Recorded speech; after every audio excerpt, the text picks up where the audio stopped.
On a beaucoup entendu parler de ce qui s'est passé le 13 novembre dernier et comme vous m'avez posé des questions, j'avais envie d'en dire quelques mots parce que je pense que c'est vraiment important. Il y a une chose qui est très importante pour nous en France et qui est très importante pour nous en tant que juifs, c'est la liberté.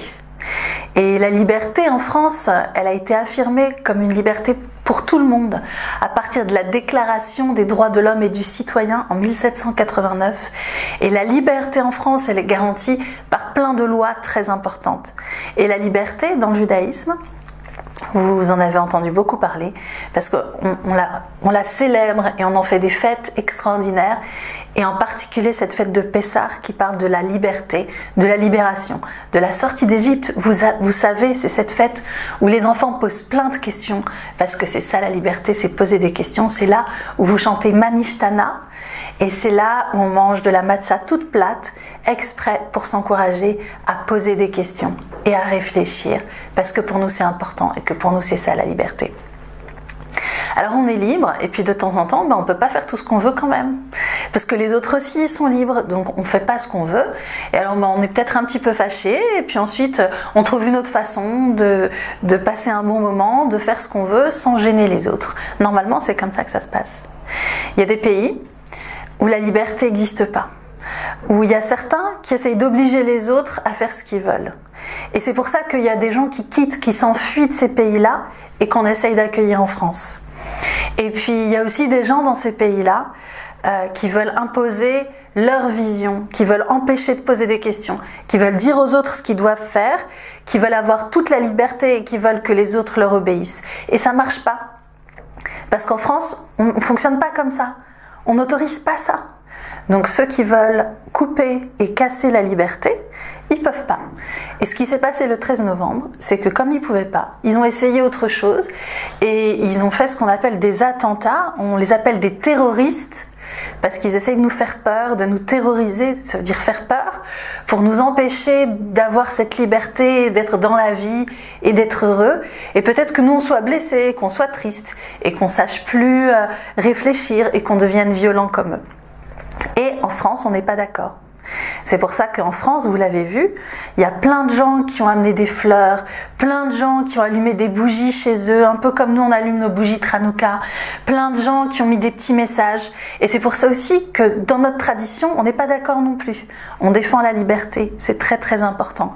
Et on défend l'amitié et le fait de se connaître. C'est pour ça qu'à la synagogue, très souvent, il y a des gens qui sont chrétiens, qui sont musulmans, bon juifs forcément à la synagogue aussi, et des gens aussi qui ne croient pas en Dieu, qui se réunissent pour passer un moment ensemble, pour réfléchir à la vie et pour que l'amitié soit la plus forte. Et il y a aussi des enfants qui font ça. Et donc vous avez fait des petits bracelets peut-être au Talmud Torah si vous y étiez, pour une association qui s'appelle Kids for Peace, ça veut dire les enfants pour la paix. C'est une association qui est en Israël où il y a des enfants de toutes les religions, des juifs, des chrétiens, des musulmans. Et même des enfants israéliens et des enfants palestiniens qui font ces petits bracelets. Donc on a fait ces petits bracelets pour eux et eux ils se retrouvent souvent pour ensemble construire l'amitié et la liberté et être sûr qu'on puisse jamais leur prendre cette liberté. Et puis vous avez entendu peut-être parler d'une jeune femme, d'une jeune fille de 16 ans qui est jeune, qui s'appelle Malala Yousafzai, qui a reçu le prix Nobel de la paix parce que pour elle aussi, la liberté, c'est quelque chose de très important. Donc on est très attaché à cette liberté et personne ne peut nous la prendre. Alors quand il y a ce qui s'est produit, quand il y a des attentats, voilà, il y a des gens qui sont morts et on est triste, et certains sont très tristes, certains sont un petit peu tristes, et puis il y en a d'autres, ils se disent c'est important pour moi d'agir et d'être dans la liberté, chacun est là où il est. Et puis si on est trop triste trop longtemps, ça veut dire qu'il faut trouver de l'aide parce que ça, il ne faut pas rester dans cette tristesse. Mais en tout cas, ce qui est certain, c'est qu'à côté de ça, on est tellement content de vivre dans un pays où la liberté est fondamentale et où on peut dire ce qu'on veut, apprendre plein de choses importantes, se promener dans les rues ensemble, et on a cette chance-là et on a aussi cette responsabilité-là d'utiliser cette liberté en étant en vie, en partageant cette joie, en rentrant pas dans la peur ou en sortant très très très vite, en se soignant dans le cœur d'une façon importante parce qu'on est ensemble, parce qu'on chante ensemble, on peut chanter Osé Shalom ensemble, on peut venir à la synagogue pour retrouver ses amis et on se retrouve pour renforcer cette liberté qu'on a d'apprendre notre tradition, le judaïsme, et d'apprendre toutes les valeurs qui sont les valeurs de la France. Voilà, c'est les quelques mots que je voulais partager avec vous.